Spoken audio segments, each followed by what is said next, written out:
네, 9월 20일 월요일 기도로 돕는 그 사랑 매일 묵상. 매주 월요일은 팀 켈러의 기도를 통해서 기도의 원리를 살펴보고 있습니다.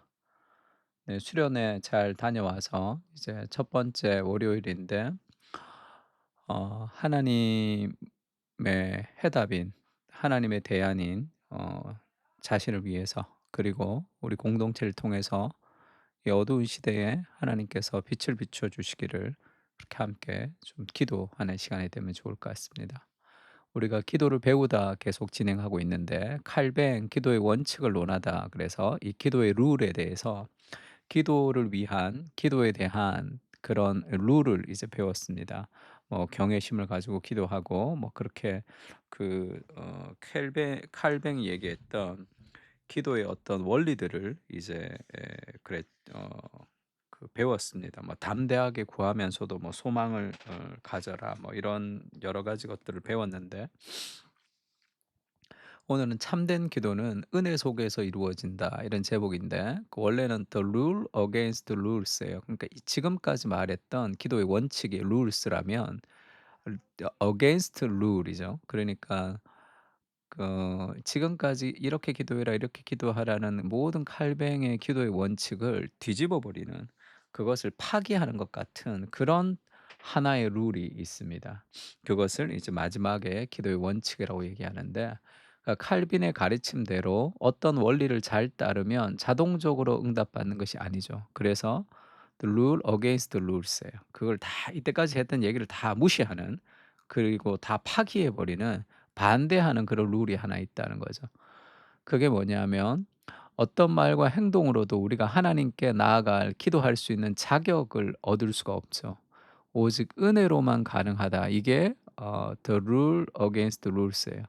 그러니까 이때까지 이렇게 기도하십시오, 저렇게 기도하십시오 했던 그것이 다 이게 은혜로만 가능한 것이다, 그렇게 얘기합니다. 인간의 행위가 아니라 그리스도의 구원 사역이 토대로 된다는 말이다. 그럼 모든 게 은혜로 된다면 기도의 방법, 이때까지 말한 기도의 룰스가 그 무슨 다 소용이 있습니까? 이렇게 말할 수 있죠. 기도는 은혜로 은혜를 쫓아 빚어집니다. 스스로 노력이 아니기 때문에 선물로 하나님께 나아갈 자격을 얻었죠. 그래서 행복한 두려움을 누리거나 무력함에도 불구하고 확신을 가질 수 있는 거죠. 이 은혜로 나갈 수 있기 때문에 우리가 무력함에도 불구하고 나아갈 수 있습니다. 그리고 행복한 두려움을 우리가 가지고 나갈 수 있는 거죠. 기도의 원칙이라는 것, 이제까지 얘기했던 켈빈의 기도의 원칙은 하나님의 관심과 사랑을 얻는 그런 도구, 그 하나님의 사랑을 보장하는 그런 도구가 아닙니다. 우리 기도는 하나님의 속성에 맞추어 조절하고, 그리하여 주님과 점점 하나가 되는 수단이죠. 그러니까 우리를 변화시켜 가는 거, 우리를 맞춰 가는 거지, 기도의 방법을 통해서 하나님의 능력, 기도의 응답을 끌어내는 게 아니라는 거죠. 내가 빚어지는 겁니다, 예수님을 만나면서 하나님처럼. 그래서 팀 켈러가 그런 얘기하죠. 이 스위치, 전구, 우리가 인제 어두울 때 집에서 인제 스위치를 올리면 이제 불이 켜지죠.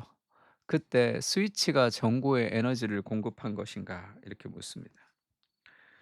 그렇지 않죠. 빛은 전기에서 오는 거죠. 스위치는 에너지 자체가 아니라 전구를 그 동력원과 연결시켜 주는 장치죠. 그러니까 탁 누르면 플러스 마이너스가 탁 붙으면서 전원이 공급되는 것이지, 이 스위치 자체에 어떤 이 발전할 수 있는 전원의 그 에너지 능력이 있지가 않는 거죠. 기도도 마찬가지입니다. 내가 이렇게 기도하면 하나님을 응답을 받을 수 있다, 그런 게 아니죠. 왜냐하면 기도는 인간의 무엇이 아니라 은혜로부터 시작한다는 거죠. 기도는 하나님께 나갈 자격을 주는 것이 아닙니다. 그것은 예수님이 하신 것이죠. 하지만 은혜로우신 하나님의 뜻을 쫓는 기도는 우리와 하나님을 연결시켜 줍니다. 겸손한 마음으로 기도하지 않거나 조급하게 이것저것 해 주기를 구하는 데 급급하다면 그분과 연결된 고리는 끊어지죠. 기도하지만 그 하나님을 인격적으로 경험할 수 없습니다. 반면에 하나님이 들어주실 거라는 확신이나 소망을 품지 못하고 간구한다면 그분의 임재를 느끼는 감각이 차단되겠죠. 그러니까 겸손한 마음으로 우리가 기도해야지만 그것을 바로 하나님의 임재를 기도 가운데 우리가 누릴 수 있게 되는 거죠. 요한복음 16장 24절 그렇게 얘기합니다. "지금까지는 너희가 내 이름으로 아무것도 구하지 아니하였으나 구하라 그리하면 받으리니 너희 기쁨이 충만하리라." 예수님의 이름으로 간구할 때 "너희 기쁨이 충만하리라." 이렇게 얘기할 때 그 예수님의 이름을 왜 우리가 "예수님의 이름으로 기도합니다."라는 그 얘기를 왜 하느냐 하면 예수님의 이름은 주문이 아니에요. 그 요술 같은 것이 아닙니다. 주술 같은 글귀도 아니죠. 예수님의 이름으로라는 말은 기도 가운데 자기 능력이나 경력에 의존하지 않고 구원을 베푸시고 용납해 주신 그리스도를 의식적으로 신뢰하며 하나님께 나아가는 것이죠. 예수님의 이름으로 할 때 그것은 내 뜻이 아닙니다. 내 힘이 아닙니다. 오직 예수님의 능력과 그 예수님의 행하심에 의존하여 내가 하나님께 나아갈 수 있습니다라는 그런 고백이죠. 그래서 기도의 원칙 우리 열심히 기도해야 됩니다. 그리고 경외심을 가지고 기도해야 됩니다. 그러나 그 모든 것이 은혜가 동기가 될 때 그렇지 않으면 열심히 뭘 하고 '내가 이렇게 열심히 했는데.' 뭐 그런 식이 되는 거예요. 은혜가 삶의 동기로 이어질 때만 우리는 가장 건강하게 또 균형 있는 삶을 살 수 있습니다. 본질적으로 그리스도의 구원 사역을 배경으로 하나님과의 관계를 다시 놓는 작업이죠. 예수님의 이름으로라고 하는 것은. 아울러 내면의 상태와 상관없이 여전히 하나님의 자녀라는 신분을 인식한다는 뜻이다.